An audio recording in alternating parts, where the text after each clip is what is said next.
Hola de nuevo, vamos con la última parte del punto 3 del tema 2, que es la obtención de una función de demanda.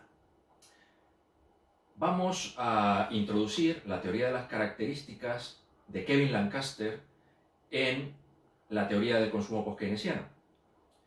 Tiene un mérito fundamental esta teoría, y es que nos permite expresar dentro de un modelo el principio de separabilidad. Es decir, que tenemos que agrupar los bienes dentro de una categoría de acuerdo a la necesidad que están satisfaciendo. Esto quiere decir que los bienes no son indiscriminadamente, como sucede en la función de utilidad neoclásica, comparables unos con otros. Recordemos el principio de irreductibilidad de Nicolás Georgescu-Roegen. En este sentido, es fundamental el principio de separabilidad, el cual implica categorías de bienes. Recordar, solamente dentro de la misma categoría de bienes es posible la sustitución, y no es posible la sustitución entre bienes que pertenezcan a categorías distintas. Ahora vamos a ver que efectivamente la teoría de las características de Lancaster nos permite tratar este punto muy bien. ¿Por qué? Porque, claro, las características son las componentes, aquello que contienen los bienes. Podemos hablar, por ejemplo, de la característica 1 y de la característica 2, por ejemplo, que pueden estar refiriéndose pues, a bienes que satisfacen una necesidad como es alimentarse, es decir, podemos hablar del bien manzana, del bien plátano. Pero el plátano y la manzana no son demandados por sí mismos, o no son demandados de una manera abstracta por la utilidad que ofrecen al consumidor, como se llaman los neoclásicos, sino por las características concretas que poseen y ofrecen.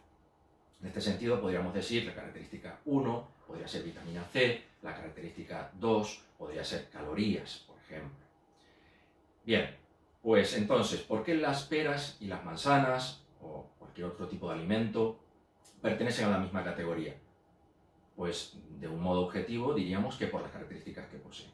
Bien, vamos entonces a expresar ya dentro de un modelo formal de matemáticas, digamos usando matemáticas, esta idea. Lo cual está en esta diapositiva. Si observáis en el lado de la derecha, desde el punto del observador, veis que hay una expresión matricial del modelo de características, donde observamos una primera columna, donde por ejemplo vamos a trabajar dos características. En términos abstractos, digamos la característica 1 y la característica 2. Y vamos a llamar las características Z, la característica Z1, la característica Z2. Estos son totales logrados por el consumidor de esas características mediante el consumo de los bienes. Después vamos a poner una matriz después del signo igual, que es la matriz de las características contenidas por los bienes expresadas por unidad de bien. Aunque, como veis en esta matriz voy a poner tres bienes, vamos a partir en principio de que solo haya dos bienes. Los bienes serán los bienes x1 y el bien x2. Entonces, en la última columna, veis aquí, tendríamos cantidad total del bien 1, cantidad total del bien 2. Bien, vamos a lo que sería la matriz de cantidades de características por unidad de bien, que señalaríamos por la letra T. T significaría cantidad de características. Bueno, en la primera fila pues tendríamos las características 1 que poseerían el bien 1 y el bien 2. Si os dais cuenta, T11 por x1 más T12 por x2 nos daría la cantidad total de característica 1 que conseguiría el consumidor cuando compra determinadas cantidades del bien 1 y del bien 2. Por lo tanto, en las filas estarían las cantidades de característica 1 para la fila 1 de cada uno de los bienes. ¿Qué es lo que tendríamos en la columna? Pues en la columna lo que tendríamos es las características por unidad para cada uno de los bienes. Es decir, en la columna 1 tendríamos todas las características que tiene el bien 1. En la columna 2 tendríamos todas las características que tendría el bien 2. Repito, resalto, el bien 1 y el bien 2 poseen las mismas características, la 1 y la 2. Y por eso pertenecen a la misma categoría y por eso el principio de separabilidad se aplicaría. Bien, vamos a ver ahora, a partir de esta expresión matricial, cómo se podría construir una frontera de consumo, que es lo que veis en esta gráfica, en este dibujo más grande que se encuentra a la izquierda de la expresión matricial. Bien, como sabéis, es fundamental lo que aparece en los ejes. En el eje de las X vamos a representar las cantidades totales de característica 1. Por ejemplo, vitamina C. Cantidades totales que se logran mediante la compra de los bienes que pertenecen a esa categoría de bienes que poseen la característica 1 en total. ¿Por qué? Porque todos los bienes que pertenecen a esa categoría, todos precisamente tienen esa característica, si no, no pertenecerían a la misma categoría. Bien, pues en el eje de las X, en el eje de las X tendríamos las cantidades totales, repito, de característica 1, por lo tanto la variable sería Z1, que veis aquí. Bueno, idem para la característica 2. En el eje de las Y's, cantidad total de característica 2 que se lograría. Bueno, como siempre, cada punto del plano, ya lo vimos en los órdenes lexicográficos, cada punto del plano nos representa un total de característica 1 y característica 2 que lograría el consumidor gastando toda su renta. Bien, ahora sí, ahora vamos a introducir la renta y los precios de los bienes. Vamos a llamar a la renta del consumidor M, mayúscula, de money en inglés. Vamos a darle un precio 1 al bien 1, P1, y un precio 2, P2, al bien 2. Bueno, entonces vamos en primer lugar, a buscar aquellos puntos que corresponden al total de característica 1 y 2 que se lograría si el consumidor gastase toda su renta exclusivamente en uno de los bienes. Es decir, si hiciera una asignación extraordinaria de la renta del 100% en un solo bien. Aquí, evidentemente, ya hay que tener datos muy concretos de exactamente cuáles son las cantidades o coeficientes T11, T12, T21 y T22. Es decir, esto podría ser un ejercicio, un ejemplo. Bien, pero vamos a desarrollar este dibujo en abstracto, ¿sí? Suponiendo simplemente elementos cualitativos. Bien. Bueno, pues entonces, si yo gasto toda la renta, por ejemplo, en el bien 1, estoy en el punto B1. Pensar que si gasto toda la renta, repito, en el bien 1, las características totales 1 y característica total 2 que logro, evidentemente proceden todas del consumo del bien 1 y serían las señaladas por el punto B1. Esto es arbitrario. Si tuviéramos números, pues haríamos cálculos. ¿De acuerdo? Ahora diré qué cálculos, que son sencillos. Bien, ¿qué sucedería si gastáramos toda la renta en el bien 2? Nada de renta se gastaría en el bien 1. No compraríamos nada del bien 2. Bueno, pues obtendríamos un punto como el B2. Bien, observar que el punto B1 y el punto B2 son dos puntos muy alejados el uno del otro. Corresponden a dos asignaciones extremas de renta. Pero también, si os dais cuenta, nos están indicando de algún modo la potencia, la fuerza que tiene cada uno de los bienes en la provisión de cada una de las dos características que componen o constituyen esos bienes. Así, el bien 2 claramente es más potente y más fuerte que el bien 1 en la provisión de la característica 2. Si la característica 2 fuera vitamina D, pues está claro que eso es una fruta que por unidad contiene muchísima más vitamina D que el bien 1. Bien, si la característica 1 fuera, por ejemplo, vitamina A, pues está claro que el bien 1, que podría ser, por ejemplo, zanahorias, pues es el punto B1, pues está claro que relativamente ofrece una cantidad de vitamina A mucho mayor que el punto B2. En el punto B1 hay mucha cantidad de vitamina A, poca cantidad relativa de vitamina C. Como siempre, todo es relativo, depende con quién me compare. Claro, comparo el punto B1 con el punto B2. Bien, bueno, pues si ahora, en vez de gastar la renta al 100% en uno de los bienes, hiciéramos asignaciones más, más moderadas, es decir, iríamos traspasando dinero de uno de los bienes a otro, 80% en uno, 20%, etcétera, etcétera, y esto de manera continua, pues obtendríamos una frontera. Esa frontera sería precisamente la línea recta que une el punto B2 y el punto B1. ¿De acuerdo? Bien. Bueno, ¿cuál es la operación que tenéis que hacer para obtener, por ejemplo, el punto B1? Y análogo para el punto B2, muy sencillo. Se trata de dividir dividir la renta disponible que tenga el consumidor entre el precio, por ejemplo, del bien 1, y obtenéis la cantidad máxima del bien 1. Si esa cantidad máxima del bien 1, que repito, aquí lo tenéis, el cociente M partido P1, lo multiplicáis por la cantidad de característica 1 que tiene una unidad del bien 1, es decir, por T11, pues obtenéis la cantidad total de característica 1 que se obtiene cuando gasto toda la renta en el bien 1. ¿De acuerdo? Y bueno, aquí lo tenéis, T11 partido P1 por M. Bueno, de una manera análoga, similar, pues se obtiene, ¿verdad?, la cantidad máxima de la característica 2 cuando gasto toda la renta en el bien 1, que tú tenéis aquí, en este punto que señalo, y de la misma manera podéis obtener la cantidad total que obtendríais si gastarais toda la renta en el bien 2, o la cantidad total de característica 2 que conseguís si gastáis toda la renta en el bien 2. ¿De acuerdo? Bien. Por lo tanto, esos puntos se obtienen con facilidad. Lo importante es determinar la forma que tiene la pendiente que tiene esa frontera, esa línea recta que une los puntos extremos B2 y B1.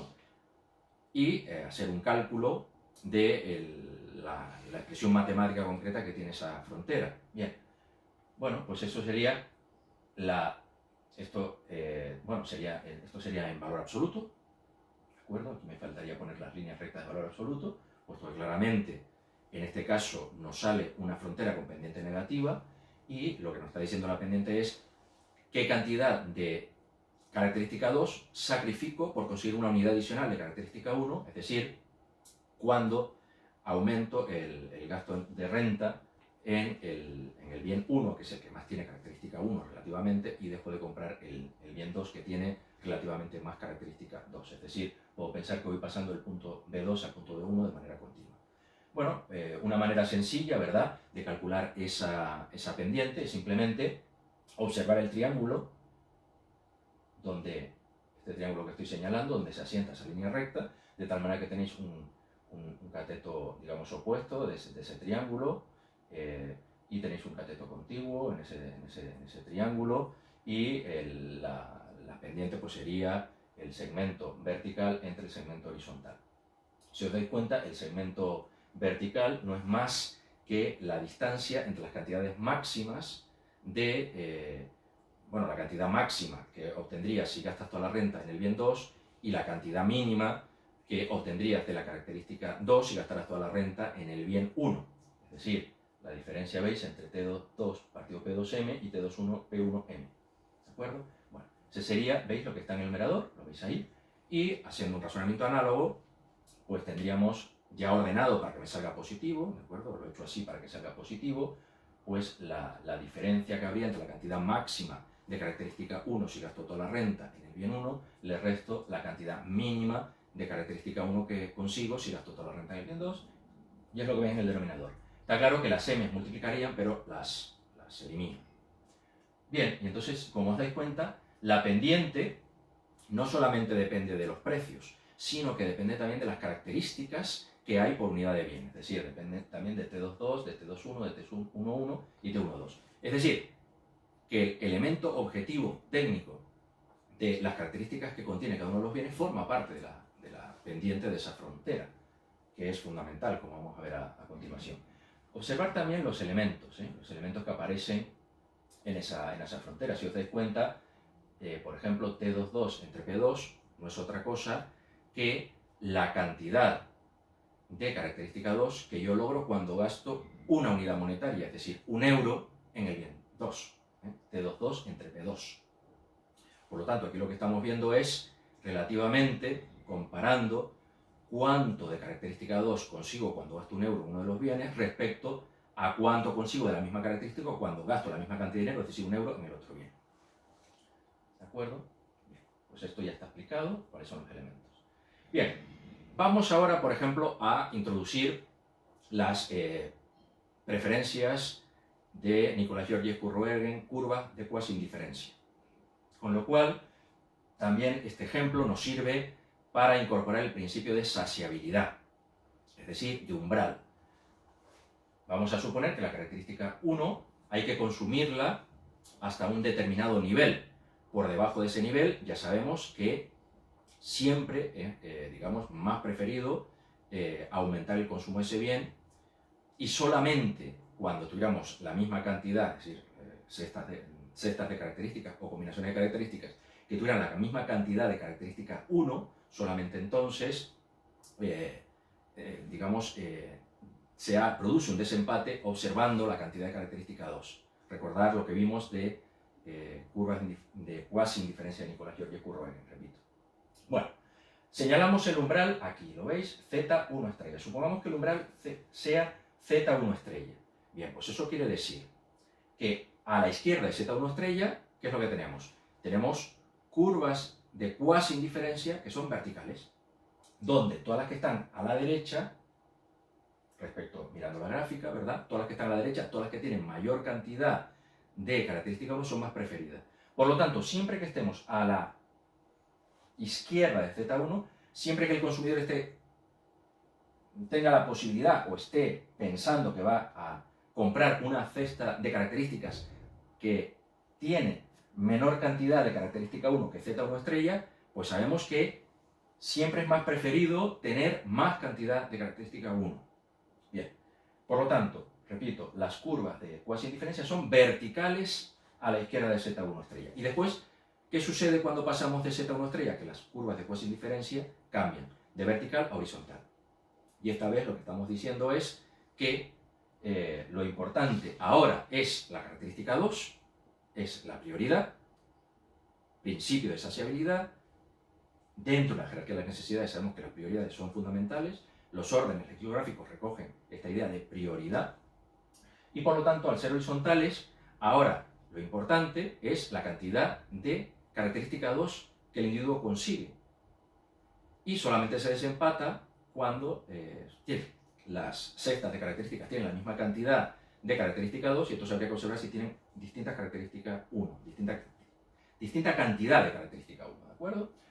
Bien, bueno, pues entonces, si cuando estamos a la izquierda las curvas de cuasi indiferencia son más preferidas las que están a la derecha, bueno, y cuando estamos a la derecha de Z1 estrella, las más preferidas son las que están más arriba que más abajo, pues está claro que el punto más satisfactorio para el consumidor es el punto, precisamente, que está en la vertical de ese umbral, es decir, el punto A, ¿de acuerdo? Luego podemos determinar la decisión, la elección.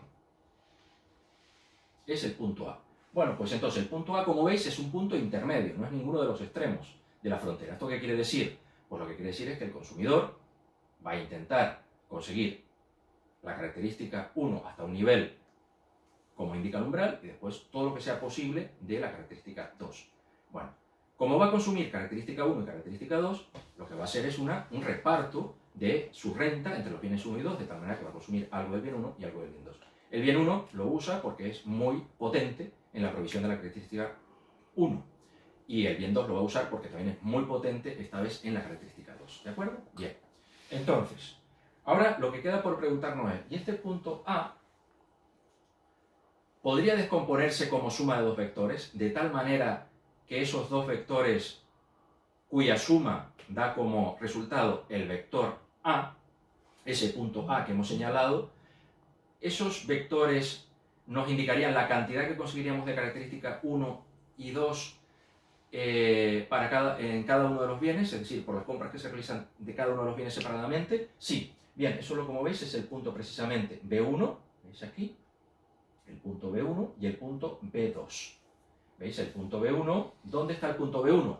Bueno, el punto B1, como veis, es un vector desde el origen hasta B1, que se asienta en el radio vector que, partiendo del origen, pasa por el punto B1 mayúscula, es decir, el punto que corresponde al caso extremo de gasto de toda la renta en el bien 1. Bueno, de la misma manera, el punto B2, como veis, es también un vector que se asienta sobre el radio vector, pero esta vez que, partiendo del origen, pasa por el punto B2 mayúscula. ¿De acuerdo? Bien. ¿Por qué es el punto B1 y B2?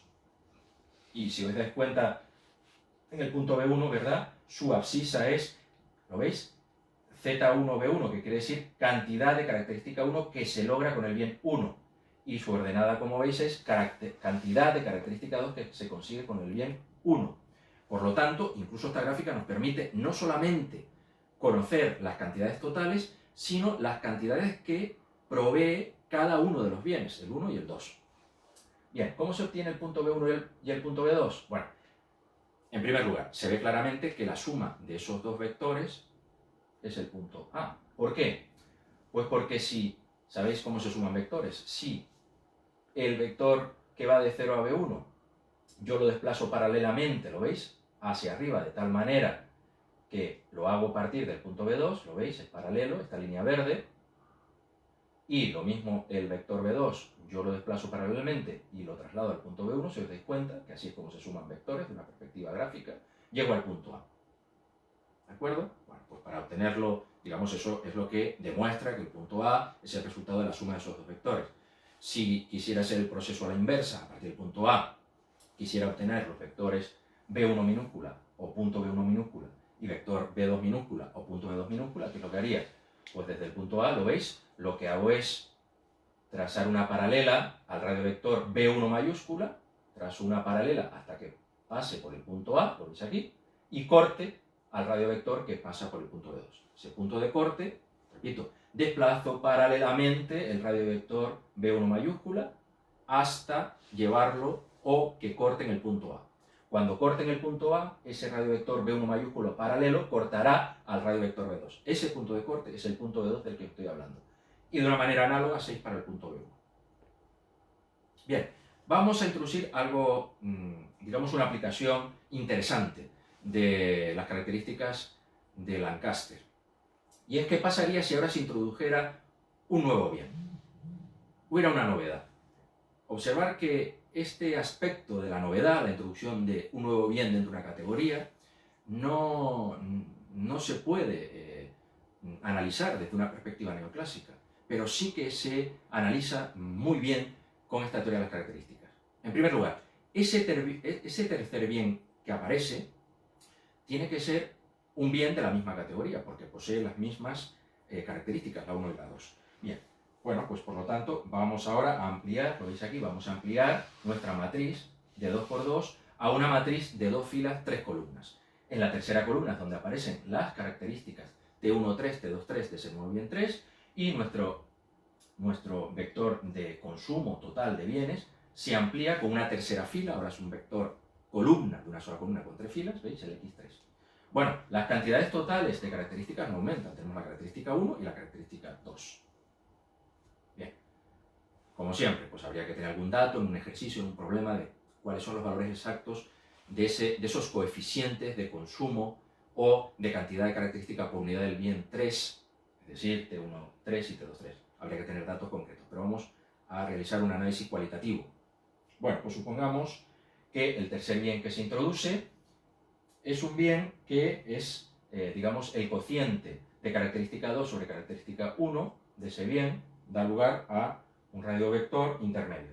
Supongamos, por ejemplo, que el radiovector que corresponde al punto B3 no es ni tan potente en la provisión de la característica 1 como B1, ni es tan potente en la provisión de la característica 2 como es el bien 2. Es un bien intermedio, una tecnología de consumo intermedio. Sin embargo, cuando observáis el punto B3 mayúscula, es decir, la cantidad máxima que conseguís de característica 1 y de característica 2 cuando gastáis toda la renta, ¿de acuerdo? Os dais cuenta que es un punto que está por encima de la frontera inicial. Y no solo por encima, sino muy alejado. De tal manera que ahora, si intentamos definir las nuevas fronteras, es decir, las uniones de puntos entre esos puntos extremos, nos damos cuenta que la unión del punto 2 con el punto 1, ¿os dais cuenta?, siempre sería una frontera ineficiente, en el sentido de que da menos características 1 y 2 que las fronteras que podríamos conseguir uniendo el punto 2 con el 3 y el punto 3 con el 1. Luego esto quiere decir que el nuevo bien modifica la frontera inicial. Y la modifica de tal manera que es que la hace ineficiente y desaparece. Bien, pero no solamente es que hace desaparecer la frontera inicial, sino que nos damos cuenta que la unión de los puntos B2 mayúscula y B3 mayúscula sí que genera una frontera con pendiente negativa. Es decir, que siempre es conveniente aumentar el consumo del bien 3 y dejar de consumir el bien 2 cuando queremos aumentar el consumo de la característica 2. Como sabemos, el bien 2 es muy potente, es muy fuerte en característica 2, pero es muy débil en característica 1. Y en este sentido, el bien 3, como tiene una ventaja comparativa o relativa en la característica 2, pues permite esa, digamos, sustitución del consumo del bien 2 por el bien 1. Aquí habría una sustitución del consumo del bien 2, por el bien 3. Habría una sustitución, pero habría una sustitución siempre y cuando quisiéramos más de la característica 1 y menos de la característica 2. Bueno, pues si hacemos el mismo razonamiento, por ejemplo, para pasar del bien 3 al bien 1, es decir, si quisiéramos aumentar la característica aumentar la característica 1, disminuyendo el consumo del bien 3 y aumentando el consumo del bien 1, pues nos daríamos cuenta que esa nueva frontera es ineficiente. Es decir, que si gastamos renta en consumir más del bien 1 y menos del bien 3, la consecuencia es que conseguimos menos característica 1 y menos característica 2. Bueno, esto en términos de frontera se ve en que esta frontera que une el punto B1 y B3, ¿lo veis? Tiene pendiente positiva. Eso quiere decir que es ineficiente. ¿De acuerdo? Es decir, es ineficiente en el sentido de que si dejamos de, por ejemplo, partiendo del B1, si empezamos a gastar más renta en el bien 3 y dejamos de gastar en el bien 1, podemos conseguir más de todas las características. Bueno, pues entonces, si el individuo lo que le interesa es conseguir más de todas las características, y con las curvas de orden lexicográfico de Nicolás Georgi Curreben esto va a suceder, ¿de acuerdo? Pues está claro que ese proceso de más gasto en el bien 3 y menos en el bien 1 se realizaría hasta agotarlo, sería hasta llegar al extremo. Es decir, lo que quiere decir es que el bien 3 se elimina completamente incluso al bien 1. Es decir, no solamente hay una sustitución, digamos, determinada o moderada de bienes, sino que incluso hay una eliminación de bienes. Es decir, que puede suceder que la aparición de un nuevo bien haga obsoleto, elimine completamente del mercado a otro bien. Cosa que tampoco esto viene recogido suficientemente en la teoría económica neoclásica. Bien, bueno, pues veis la potencia, la fuerza que tiene la teoría de las características, que forma parte de la teoría del consumo postkeynesiano. Vamos a ver ahora, por ejemplo, cómo habría que imaginar la separabilidad de los bienes en la matriz de las características que tuviéramos. De tal manera que, como vemos en los dos gráficos de abajo, por ejemplo en este de la izquierda, pues como hemos dicho, en las columnas iríamos poniendo los distintos bienes y en las filas las distintas características. Pero si os dais cuenta, aquí tenéis en la parte superior, bueno, tenéis otra vez la expresión de matriz, la expresión matricial de la teoría de las características de Lancaster, donde tenemos las características totales, el vector de características, por ejemplo, si hubieran 3, las matrices de tecnología de consumo, que hemos explicado, y los bienes. Bien, pero cuando aplicamos el principio de separabilidad, como hemos dicho, no puede suceder que todos los bienes tengan todas las características, porque si esto fuera así, volveríamos otra vez a la teoría neoclásica y no habrían categorías, no habría principio de separabilidad. Por eso, como veis en este ejemplo, en esta matriz, si os dais cuenta, las características 1 y 2 solamente los tienen los bienes 1 y 2, la columna 1 y 2. Y después aparece un bien nuevo aquí, que tiene una característica 3. Aquí lo tenemos, bueno, un bien 3 y un bien 4. O sea, aparece una nueva característica, sería una característica 3. Para esa característica, pues se definiría una nueva categoría, una nueva, digamos, necesidad. ¿De acuerdo? Bien.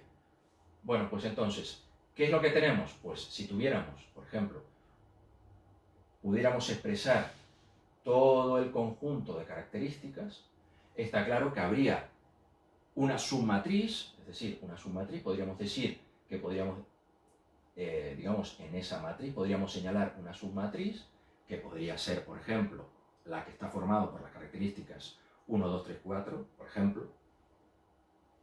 Y dentro de cada submatriz, a su vez, encontramos otras submatrices, como podría ser la A1 mayúscula, la A2 mayúscula, la A3 mayúscula, donde, a su vez, podríamos decir que esos bienes pertenecen a una subcategoría.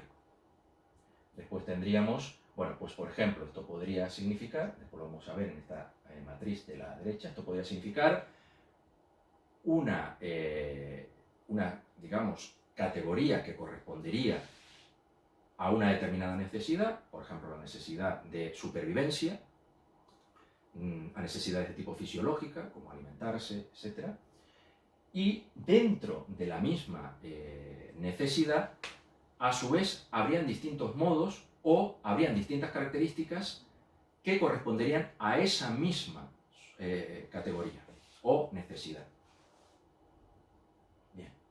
En esta matriz de la derecha lo vamos a ver incluso ya muy aplicado, no en términos tan abstractos como la categoría en general A, la subcategoría A, dentro de la categoría, la subcategoría A1, A2, A3. Lo mismo, por ejemplo, podríamos hablar de la categoría B, que podría ser, por ejemplo, bebidas, es decir, satisfacer la sed. Bueno, y ahí tendríamos varias subcategorías, la B1, la B2 y la B3, etc. Bien, como estáis viendo, vemos muy claramente el principio de separabilidad, pero ahora vamos a ver también el principio de subordinación. El principio de subordinación, recordad, hay que ir satisfaciendo de manera ordenada cada una de las necesidades y solamente saltaríamos a nuevas formas o a nuevas maneras de satisfacer las necesidades si previamente estarían satisfechas las necesidades básicas, digamos. Bien, vamos a verlo. Y, por lo tanto, aquí estaríamos ya, digamos, analizando de acuerdo al principio de separabilidad, de acuerdo al principio de subordinación, y vamos a ver que también de acuerdo al principio de crecimiento y de acuerdo al principio de no independencia. Lo vamos a ver a continuación con esta, digamos, representación cualitativa gráfica de una matriz total, digamos, de todas las características correspondientes a todas las necesidades, con las categorías, ya separabilidad de cada una de las distintas necesidades, por lo tanto separabilidad. Aquí, por ejemplo, ya veis que tenemos la categoría alimentación, es decir, esto sería, digamos, la necesidad alimentación, food en inglés. Después tendríamos otras características distintas, podemos decir de la 20 hasta la 80, por ejemplo, fila 20, fila 80, serían las características que corresponderían a alojamiento, por ejemplo. Y después, entretenimiento. ¿De acuerdo? Bien. Por lo tanto, separabilidad. Pero a su vez también hay separabilidad dentro de cada una de las características, dentro de cada una de las categorías. Como veis, dentro de la categoría alimentación, pues tenemos la subcategoría A, la subcategoría D, la subcategoría G. Bien. Las características que están en las subcategorías con letras, digamos, iniciales en el abecedario, cuanto más inicial en el abecedario, lo que quiere decir es, relativamente una respecto al otro, quiere decir que corresponden a necesidades más básicas. Por ejemplo, si A es anterior a D, es que las necesidades que se recogen según las características en la submatriz A son más básicas que las que están en la categoría D. Y como D es anterior a G, etc., aplicamos el mismo criterio. Bueno, aquí está subordinación. ¿De acuerdo? Y crecimiento, sobre todo crecimiento. Bien, pero si os dais cuenta, no se puede satisfacer o no podemos, digamos, quedarnos en una sola necesidad, porque están los principios de saciabilidad y umbrales. Una vez que la alimentación ya obtenemos un umbral, que puede ser determinadas calorías, determinadas vitaminas, es decir, una vez que ya hemos logrado satisfacer hasta un nivel suficiente la necesidad de alimentación, por ejemplo, básica, indicada por la submatriz A, automáticamente ya pasamos a una nueva necesidad, que podría ser de alojamiento, y empezamos por la más básica, que sería la que está señalada en la submatriz B. Puede ser, pues, empezamos por unos pisos, en barrios periféricos, etc. Lo más básico, encontrar una casa, de alguna manera, un refugio. ¿De acuerdo? Y también hay un umbral, una vez que se satisface, pues ya tendríamos ocio, C. Bien. Ahora, está claro que siempre que hay sustitución de bienes, siempre que hay una sustitución, siempre que hay un cambio en precios relativos, repetimos, lo que se sustituye, como acabamos de ver, son solamente bienes dentro de la misma subcategoría. Dentro de la misma categoría y dentro de la misma categoría la misma subcategoría. Por lo tanto, el principio de sustitución, tan extendido en la teoría neoclásica, en la teoría post-keynesiana de las necesidades está muy limitado, muy restringido. ¿De acuerdo? Bien. Y ahora vamos con el... Por lo tanto, los efectos de sustitución muy limitados. Bien. Ahora, ¿de qué depende que el individuo o la familia pueda estar alimentándose según una forma básica, tal como indica la subcategoría A, o la G? Pues eso depende de la renta. Por eso es tan importante los efectos renta, por eso es tan importante el pleno empleo desde la perspectiva post-keynesiana, por eso es tan importante el análisis macroeconómico y la introducción de los aspectos sociales en el análisis del consumo, fundamental. La renta es lo importante en el final. Fijaros que la renta suele ser lo menos importante y los efectos renta suelen ser descartados o despreciados en la teoría neoclásica. Sin embargo, vamos a ver que en la teoría post-keynesiana los efectos renta, la clase social, es lo muy importante, porque es lo que te va a indicar cómo vas escalando en esa jerarquía del consumo, cómo puedes ir progresando. Y además, cómo, por ejemplo, depende de tu renta, pues a lo mejor tienes que estar en la subcategoría A en alimentación, la subcategoría B en alojamiento y la subcategoría C en entretenimiento. Pero si tienes mucho más renta, puedes estar, habrán familias, porque no todos son iguales, y eso será observado, evidentemente, por las familias de rentas, digamos, más pequeñas, será observado, teoría de la clase ociosa de Veblen, será observado y por lo tanto todo el mundo verá que hay gente que se alimenta de una manera más sofisticada, más compleja y más cara, como puede ser, por ejemplo, la subcategoría G, se aloja en grandes chalés, en grandes mansiones, que sería la J, y se entretiene de una manera muy sofisticada, mediante viajes a la luna, etcétera, como es la categoría K. Bien. Ahora bien, cuando la renta crece, cuando hay el crecimiento económico, cuando hay un progreso social, pues se va saltando. Esa sería la idea de crecimiento. Una vez que yo he satisfecho la necesidad de alimentación como A, enseguida quiero un aumento de renta y el ser humano quiere cambiar, quiere explorar otras potencialidades, otras maneras de alimentarse. Pero claro, para explorarlo tiene que haber un crecimiento de renta. Bien, ¿cómo se logra ese crecimiento? ¿Cómo aprende el consumidor a saltar, a cambiar sus pautas de consumo, a saltar en su categoría dentro de una determinada necesidad? Pues evidentemente el principio de no independencia, como hemos señalado, es decir, aprendiendo de los otros, viendo los grupos de referencia, viendo quién consume de una manera más sofisticada e intentando imitarles. Y el principio de crecimiento, como sabemos, es la potencialidad, la capacidad que tiene cualquier ser humano de mejorar y de progresar. Bien, pues vamos a concluir resumiendo la teoría del consumo en lo que es la obtención de una función de demanda simple, alternativa a la neoclásica, la usaremos en modelos posteriores, y que recoge, vamos a ver que recoge, si no completamente, lo que acabamos de ver, sí lo esencial, lo fundamental de nuestra teoría del consumo. Tenemos un precedente que es René Roy, pionero de la teoría del consumo post-keynesiano, como bien señala Marc Lavoie, quien publicó, como sabemos, a mediados del siglo XX, un artículo en Econométrica, en francés, titulado La jerarquía de las necesidades, donde claramente él señala lo que hemos estado diciendo a lo largo de este tema, que los bienes hay que agruparlos, hay que separarlos, según categorías y según importancia. Es decir, según la necesidad que cumplen y satisfacen. Esto da lugar a una idea de jerarquía, o a un concepto de jerarquía del consumo, de las necesidades, como acabamos de señalar. Bien. Vamos también a comprobar cómo el planteamiento original de René Roy es recuperado por un autor, digamos, contemporáneo, como Anwar Shaikh, profesor de la New School for Social Research y referente de la economía marxista contemporánea.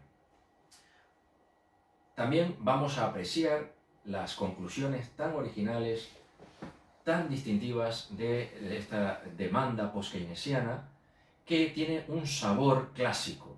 Nos devuelve a los tiempos de Adam Smith, de Ricardo, de Marx.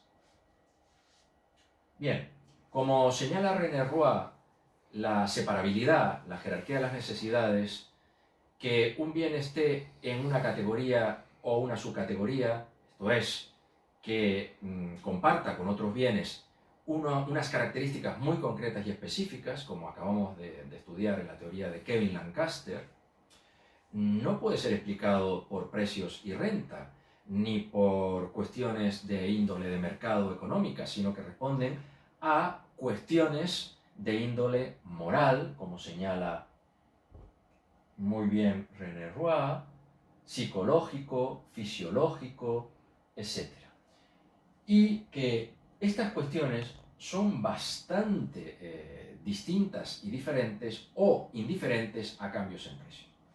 Bien, en la parte central, que os señalo ahora, vais a ver cómo el planteamiento de René Roy se ajusta a lo que estamos diciendo que son las características básicas o fundamentales de la teoría post-keynesiana. O dicho de otro modo, más bien, como él es anterior, que la teoría post-keynesiana es heredera de los planteamientos de René Roy. Y repito, vamos a ver que el planteamiento marxista clásico de Anwar Shaikh es una continuación, un desarrollo de lo que nos está indicando René Roy. Bien, primero, principio de saciabilidad. Toda necesidad tiene un umbral, es decir, un valor crítico al cual hay que llegar. Esto viene representado en estas ecuaciones que hemos obtenido, sacado del artículo mismo de René Roy, por L1. L1 es el nivel que el consumidor debe de alcanzar en la satisfacción de esa necesidad. Habrá, como hemos visto, un grupo de bienes que satisfagan esa necesidad y en concreto nosotros vamos a suponer que este es el bien 1 o bien de rango 1, como veis aquí en francés, biens de rang 1. ¿De acuerdo? Bien. Y después tenemos bienes de rango 2, que podríamos decir que serían bienes que, o bien dentro de una determinada categoría, pues serían una subcategoría de orden superior, o bien serían otra categoría distinta, otra necesidad, en fin, que también podríamos considerar que no está en el rango de prioridad máximo del consumidor, ¿verdad? Por lo tanto, como veis, tenemos los bienes de rango 1 y los bienes de rango 2. Repito, hay separabilidad. ¿De acuerdo? Bien, además tenemos los precios, P1 para el bien de rango 1, P2 para el bien de rango 2. La renta, sigo la misma terminología, símbolos que usa René Roy. Él llama a la renta R. Bueno, pues entonces, situación 1, que podríamos decir, de acuerdo a lo que acabamos de ver de las curvas de cuasidiferencia de Nicolas-Georges-Courroyer, ¿qué sucedería si el consumidor tuviera una frontera que no le permita acceder al umbral? Es decir, que estamos en el tramo vertical de las curvas de indiferencia. Bueno, pues entonces lo que tendríamos es que la renta no es suficiente para alcanzar el umbral. ¿Qué sucedería entonces? Bueno, pues lo que dice René Roy es que entonces la cantidad consumida del bien 1 es el gasto de toda la renta y que en este caso no se gastaría nada en el bien 2. Por lo tanto, ahí tenemos un caso. Otro caso distinto sería, por ejemplo, si ya la renta, veis en la línea inferior, fuera suficiente para alcanzar el umbral. Es decir, la renta y renta suficiente para el euro P1. Bueno, pues observar que el resultado, curiosamente, es exactamente el mismo que hemos alcanzado nosotros en la gráfica que acabamos de ver de la teoría de las características. Es decir, pues alcanzaría el umbral, lo veis aquí, la cantidad consumida del bien 1 es L1, y con la renta sobrante, es decir, la cantidad del bien de rango 2, la renta sobrante, R menos L1 por P1, sería la renta que le sobra, una vez que gasta, esa renta la gastaría en el bien 2, es decir, R menos L1 por P1 partido P2 sería la cantidad 2. Si os dais cuenta, obtenemos exactamente el mismo resultado en un contexto muy simplificado, pero con las mismas características esenciales que el que acabamos de ver en nuestra gráfica de frontera de características. Bien, ¿qué es lo que se observa a primera vista? Bueno, Pues que el efecto cruzado de los bienes no es, como presupone la teoría neoclásica, en ambas direcciones. No, aquí, como hay una jerarquía y hay unas prioridades, mientras en los bienes de orden superior los precios de los bienes de rango inferior o anteriores o básicos sí influyen en el consumo, es decir, el efecto cruzado se da en una dirección, no se da en la otra. Dicho de otra manera, el cambio en los precios de rango superior no afecta a los de rango inferior. Bueno, esto lo podemos ver, por ejemplo, en que, si os dais cuenta, las cantidades demandadas del bien 1 solamente vienen afectadas por el umbral y por el precio del bien 1. Mientras que, si os dais cuenta, la cantidad demandada del bien 2 viene afectado tanto por el precio del bien básico 1 como por el propio precio del bien 2. Esto tiene un sabor clásico, evidente, claro.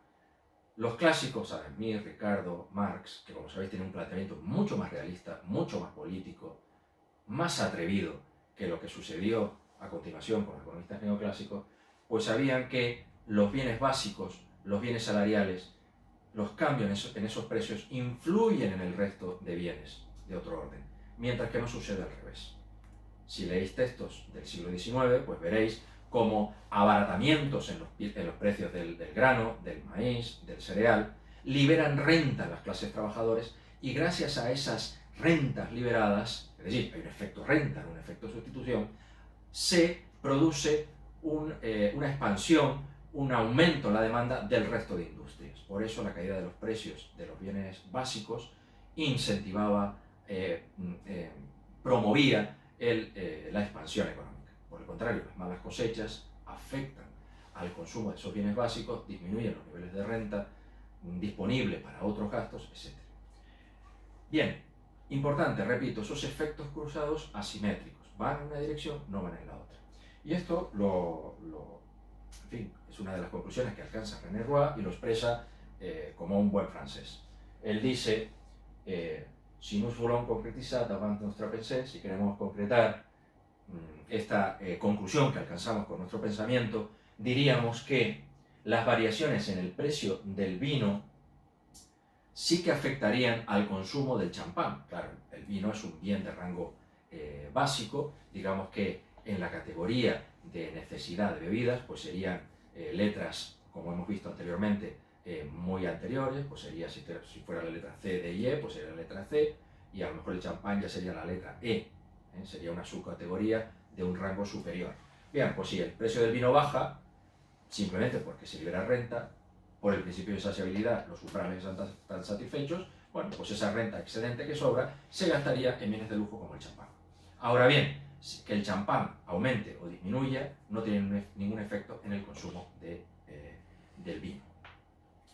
Vamos ahora al planteamiento que hace Anwar Shaikh, que es un sabor clásico. Anwar Shaikh, pues como sabemos, recupera de una manera actualizada todo el pensamiento clásico, es decir, todo lo que fue la teoría económica hasta la llegada de los neoclásicos a mediados del siglo XIX, y por eso aquí esta señora que ponemos al lado, como veremos, es la madre de Adam Smith, que vamos a ver por qué la he situado ahí. Bien, pues si os dais cuenta, esta es la propuesta de una regla de racionalidad procedimental, aparte de todos los principios que hemos dicho post-keynesianos, con ese sabor clásico. Bien, hay un bien básico, es decir, hay una categoría, bien básico, hay otra categoría distinta que podemos llamar bien de lujo. Hay separabilidad. Hay umbrales, porque el bien básico tiene un umbral Q1 superestrella, pero esta vez, una vez que se alcanza el umbral, a diferencia de lo que hemos visto hasta ahora, es decir, tanto en nuestro modelo de características de Lancaster como en el modelo de nuestro precursor Genevois, pues la renta que le sobra al individuo una vez satisfecho el umbral, parte de esa renta con un coeficiente alfa, que veis aquí, se podría gastar en consumir aún más, por encima del umbral. Es un resultado ligeramente distinto al que hemos visto hasta ahora. Por lo tanto, la curva de demanda del bien 1 tendría que ser el umbral, presuponemos que hay renta suficiente para alcanzar el umbral. Después, aquí lo que tenemos, la renta partido por P1, que sería la cantidad máxima de bien 1 que se podría conseguir, restándole el umbral, sería la cantidad sobrante o excedente o por encima del umbral que podríamos alcanzar, multiplicado por el parámetro alfa. De tal manera que esa sería la cantidad 1. Digo que es de racionalidad procedimental porque, si os dais cuenta, no hay ningún principio ni de maximización, ni de funciones de utilidad, etc., sino lo único que hay es una regla, en fin, pues digamos, rápida, frugal, como hemos visto en la racionalidad procedimental, que consiste en, sobre lo que me sobra, sobre este excedente, pues yo voy a comprar pues un 20%, un 30%. Es decir, un parámetro alfa, que vendrá explicado por razones de tipo psicológico, moral, fisiológico, etc. Bien, ahora vamos al bien de lujo. Pues, como señala René Roy, es la renta sobrante. Una vez que ya tengo el consumo hecho del bien 1, se trata simplemente de ver qué renta me sobra. Y esa renta que sobra, yo la gasto en el bien 2. Bien, bueno, tenéis que hacer un desarrollo matemático, es decir, imaginaros que tenéis que coger la renta, restarle el gasto en el bien 1 y dividirlo por el bien 2. Es decir, tenéis que hacer esta operación que señala René Roy. Renta menos consumo en el bien 1, lo que pasa es que ahora es un poco más complicada porque no tenemos L1, no tenemos el umbral. Tendríamos que usar Q1, que es toda esta expresión que, como veis, es mucho más larga que L1. Tiene 1 y, en fin, dos elementos, dos sumandos. Bueno, pues tenéis que multiplicar eso por P1 para encontrar el gasto, como hacéis aquí, L1 por P1, además la renta restarlo y dividir por P2. Es decir, tenéis que desarrollar esta fórmula con esta ecuación. Bueno, si lo hacéis, obtenéis esta nueva ecuación un poco más larga que la que obtiene René Roy, que dice que la cantidad consumida del bien 2 es el precio relativo del bien 1 sobre el bien 2 por 1 menos el parámetro de proporcionalidad de consumo sobrante de ese bien básico por el umbral más 1 menos alfa por la cantidad máxima que se puede conseguir del bien 2. Bueno, observar que se repite ese resultado tan característico del pensamiento clásico, repito, y de la teoría post-keynesiana del consumo. Y es que, si bien el precio 1 influye en el consumo de 1, el precio de ese bien que se encuentra en una categoría dentro de la jerarquía de necesidades más avanzada, superior, digamos, que se requiere más renta para poder alcanzar ese consumo, ese bien de lujo o bien de rango 2 que diría René Roy, pues bien, el precio de ese bien 2 veis que no aparece en absoluto en la demanda del bien 1. Eso no es un resultado neoclásico. Los neoclásicos, todos los precios, absolutamente todos, influyen en el consumo de todos los bienes.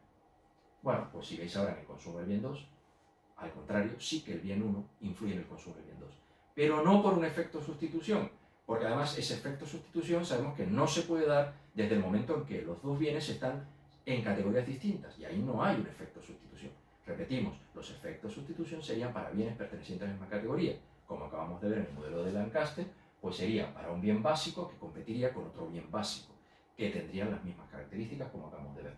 Por lo tanto, el precio del bien básico influye, claro que influye, en el consumo de los bienes de lujo, pero por un efecto renta, es decir, porque se permite liberar renta, el consumidor tiene renta suficiente como para poder saltar, crecer y mejorar su pauta de consumo, nivel de consumo.